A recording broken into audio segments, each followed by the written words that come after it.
Bike ಕಳವು ಪ್ರಕರಣಕ್ಕೆ ಸಂಬಂಧಿಸಿದಂತೆ ಇಬ್ಬರು ಆರೋಪಿಗಳನ್ನು ಮೂಡಬಿದಿರೆ ಪೊಲೀಸರು ಮಾರ್ಪಾಡಿ ಗ್ರಾಮದ ಸಾವಿರ ಕಂಬದ ಬಸದಿಯ ಸಮೀಪ ಕೊಂಡೆಬೀದಿಯಲ್ಲಿ ಬಂಧಿಸಿದ್ದಾರೆ.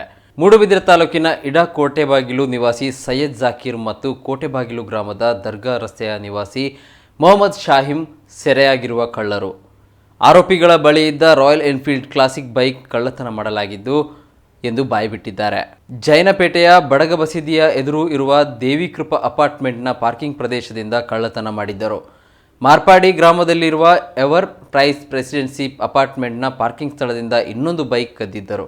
ಆ ಬೈಕನ್ನು ಪೇಪರ್ ಮಿಲ್ ಬಳಿಯ ಕೀರ್ತಿನಗರ ಕ್ರಾಸ್ನಲ್ಲಿ ಪೊದೆಗಳಲ್ಲಿ ಬಚ್ಚಿಟ್ಟಿರುವುದಾಗಿ ಆರೋಪಿಗಳು ತಿಳಿಸಿದ್ದು, ಪೊಲೀಸರು ಈ ಬೈಕನ್ನು ವಶಪಡಿಸಿಕೊಂಡಿದ್ದಾರೆ.